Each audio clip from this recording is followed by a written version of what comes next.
The year, 1961. The place, the Republic of Panama. The event, a joint military training maneuver involving armed forces of 4 American nations.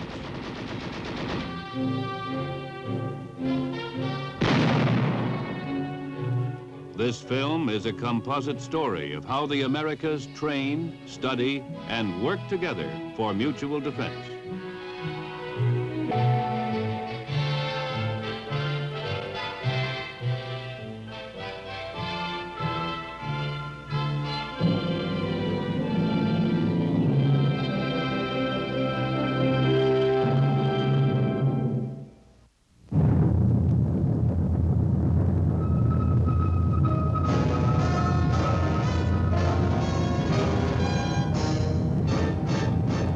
United States Army presents The Big Picture, an official report produced for the armed forces and the American people.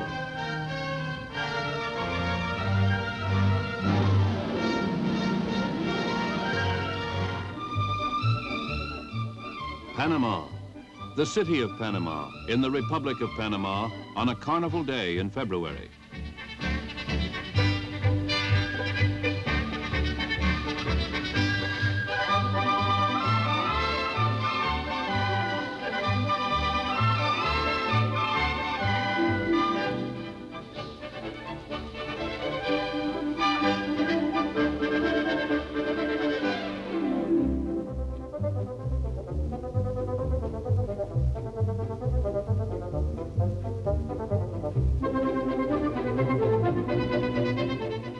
As Carnival, or Festival, or Mardi Gras, this is a joyous occasion which Panama shares with her sister republics, south to Santiago and north to New Orleans. Panama is literally and figuratively the bridge between the northern and southern continents of our hemisphere.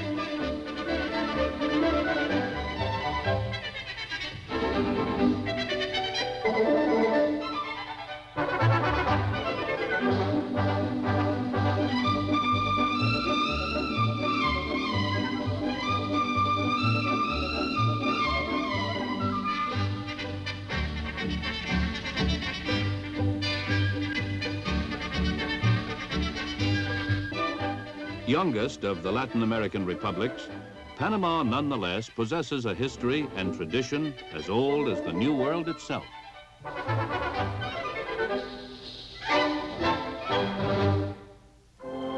Here in 1513, the explorer Balboa first sighted the Pacific Ocean.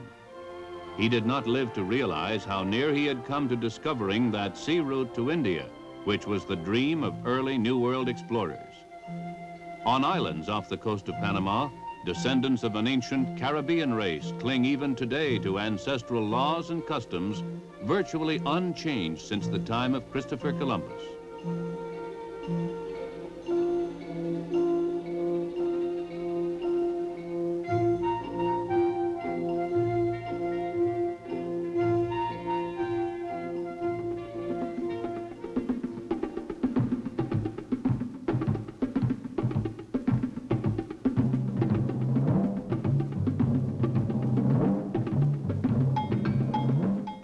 These people of Panama have seen much change, much history. Through their land passed for 3 centuries the wealth of a continent, a vast golden treasure plundered from the New World for the enrichment of the Old. Nor were the conquistadores alone in their claim to the spoils of conquest. Here on a promontory high above the Atlantic stands the remains of historic Fort San Lorenzo. The fort was built at the beginning of the 17th century to protect treasure awaiting shipment to the Old World.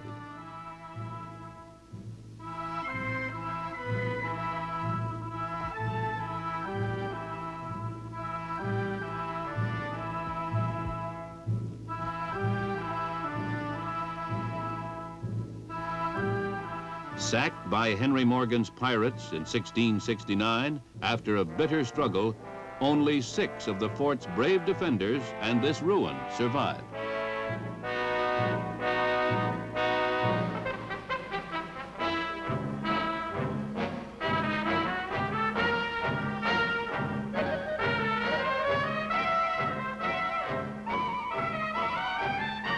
After destroying the fort, the buccaneers sailed up the river Chagres to fall upon the old city of Panama from the rear. These ruins are all that remain of the old city, testimony to a vanished era of armed conquerors and treasure-laden galleons.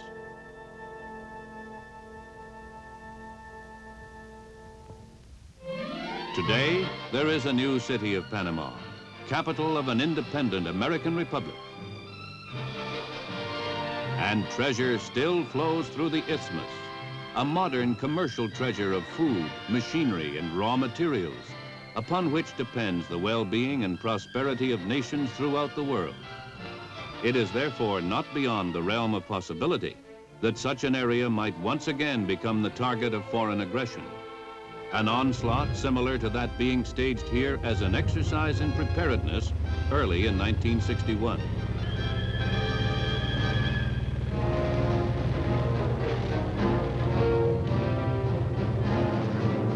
Following the pattern of sudden attack, made all too familiar to the people of Panama by the buccaneers of centuries ago, this is a combined land, sea, and air invasion with modern weapons and tactics. Unlike Morgan's pirates, however, these modern invaders are destined to be quickly and decisively repulsed. The training exercise serves as a graphic demonstration of the dispatch with which a group of friendly American states can come to the aid of a sister nation.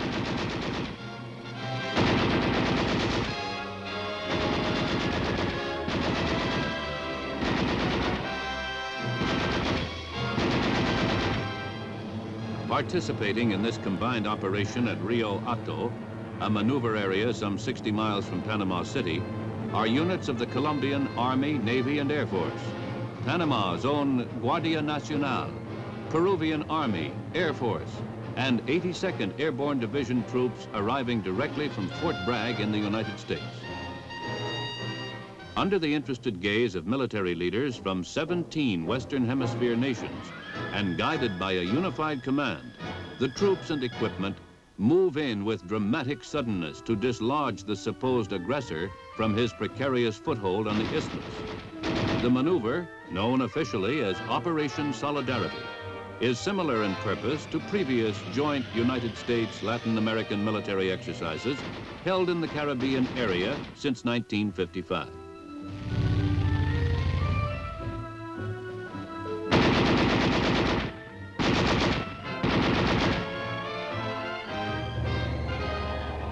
Joint training exercises such as Operation Solidarity have come to play a major role in enabling the military forces of the various Western Hemisphere nations to keep themselves prepared for instant action in the cause of mutual hemispheric defense.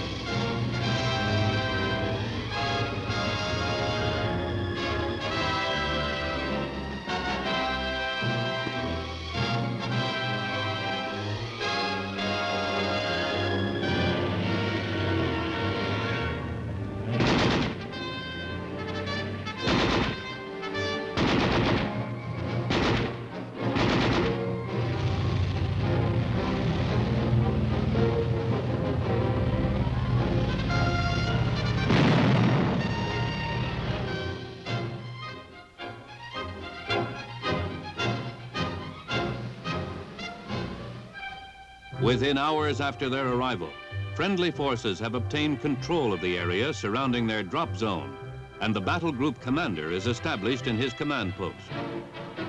Injecting realism into the exercise are members of the United States Army Caribbean 2nd Battle Group, 20th Infantry, specially trained as aggressor forces.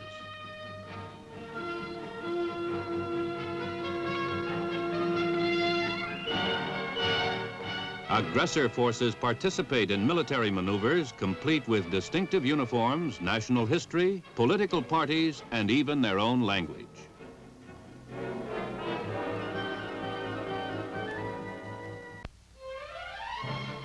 In all such exercises, a major share of the responsibility rests with the United States Caribbean Command Headquarters here on Quarry Heights in the Canal Zone.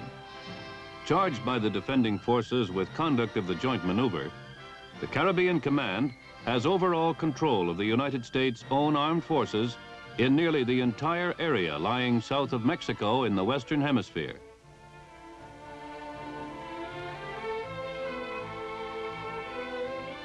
A unified command composed of elements of the Army, Air Force, and Navy, it contains some of the most interesting installations to be found in America's armed forces.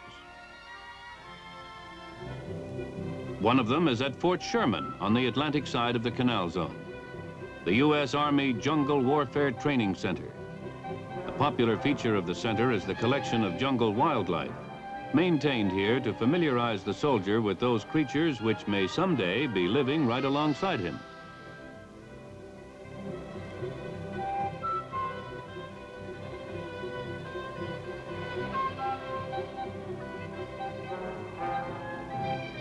Assigned the mission of keeping alive the art of jungle warfare, the center normally trains 2,000 officers and enlisted men each year, equipping them with the skills they must have to live and fight in the jungle.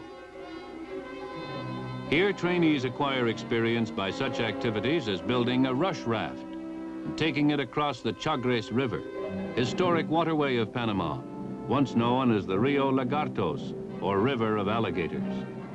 Like other United States military schools in the Caribbean Command, the center offers regular classes for Latin American students. It is prepared to give its entire course of instruction in either English or Spanish, as the occasion requires. The intensive 210-hour program of instruction is designed to prepare individuals in small units, physically and mentally, for operations in any jungle area of the world. They are being equipped to become the hard core of the counterinsurgent forces, who are becoming an increasingly important element of the free world's military strength.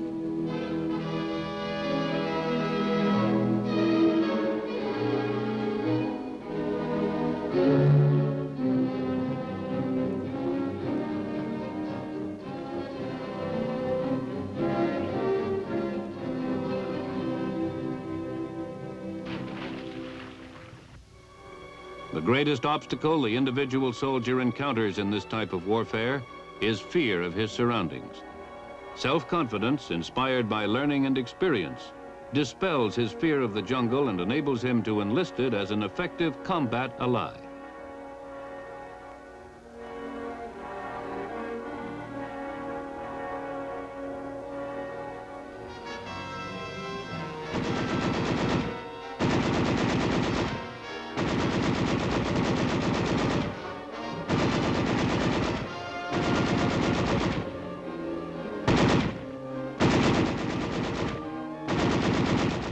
Some 10 miles from the Jungle Warfare Training Center is still another unusual institution, the United States Army Caribbean School at Fort Gulick. Here, all instruction is given in Spanish. Through its work with officers and enlisted students from all parts of Latin America, the Gulick School provides instruction in military organization, tactics, materiel, and doctrine.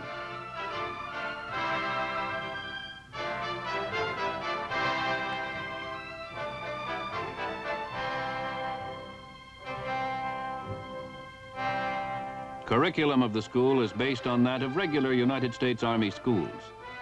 The lesson plans and other instructional material obtained from those sources are adapted to local means and needs, and then translated into the Spanish language for presentation to Latin American students.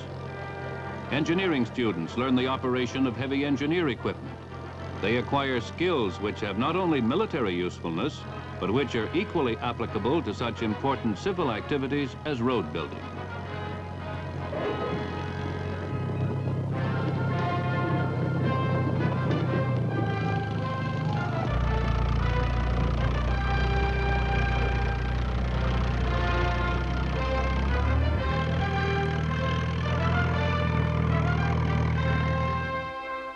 A course in radio communications.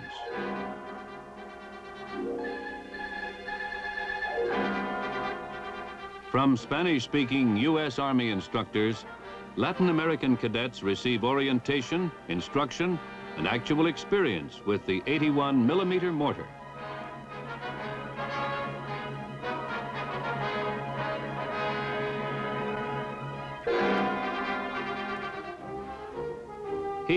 one of the courses offered by the school, students learn the proper procedure for apprehending potentially dangerous occupants of an automobile.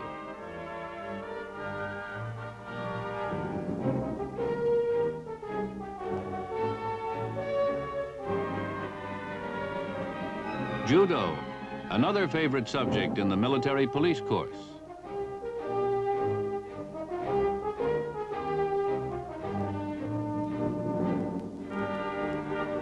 Riot control, with cadets and instructors of the school doing a good job of imitating a hostile mob, and other cadets doing an equally good job of breaking it up.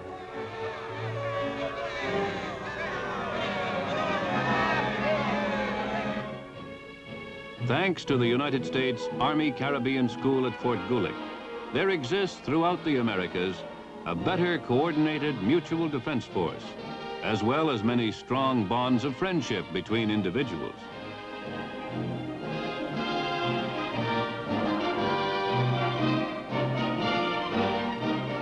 Today, more than 10,000 Latin American graduates of the school proudly bear its motto, Uno para todos y todos para uno, one for all and all for one.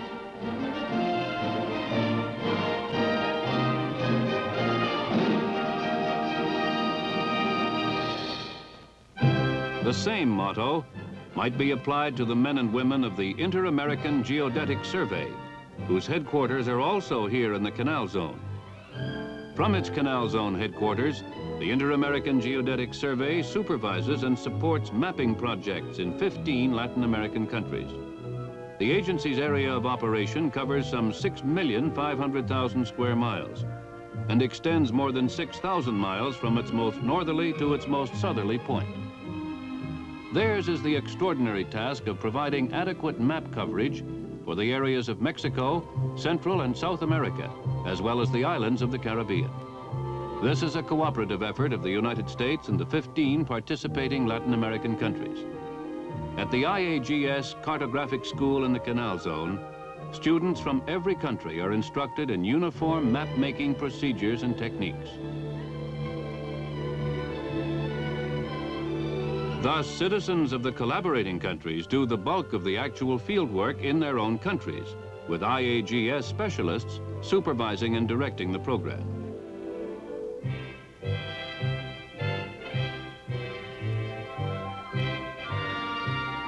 The IAGS, as an Army organization, is well aware that maps, accurate maps, are essential to joint planning of hemispheric defense. Many other benefits, however, flow from its work.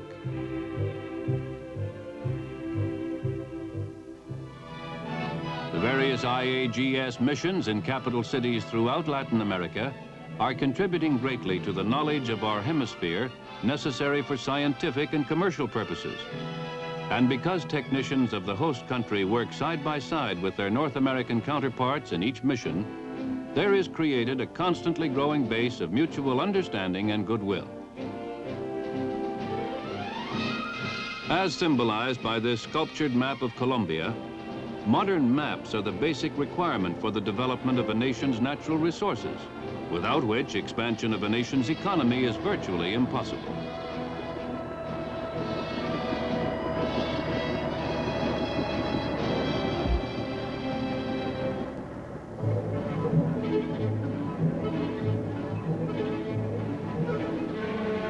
Some of the surveys, always adventurous and frequently dangerous, conducted by these dedicated technicians, have brought to light glaring inaccuracies on existing maps. Uncharted mountain ranges, major streams, and high peaks which might menace air traffic have been located and properly charted for the first time. Several planned sections of the Inter-American Highway have been relocated as a result of their work, at a saving of many hundreds of thousands of dollars.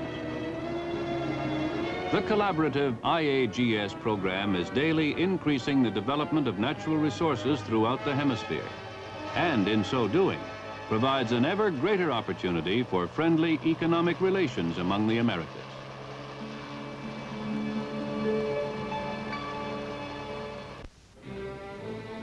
The Caribbean Air Command School for Latin America at Albrook Air Force Base on the Pacific side of the Canal Zone is still another Caribbean Command Inter-American installation. It is the only school of its kind in the Air Force. These are Latin American cadets on a Saturday morning review.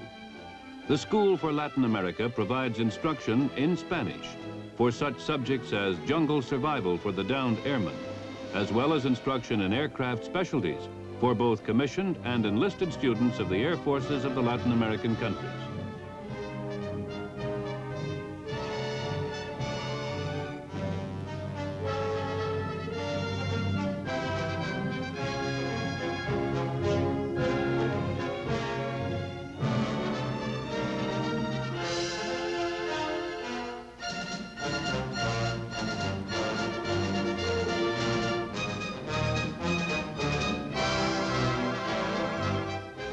Like its Army counterpart at Fort Gulick on the other side of the Canal Zone, the Caribbean Air Command School for Latin America contributes to a better organized mutual defense force throughout our hemisphere.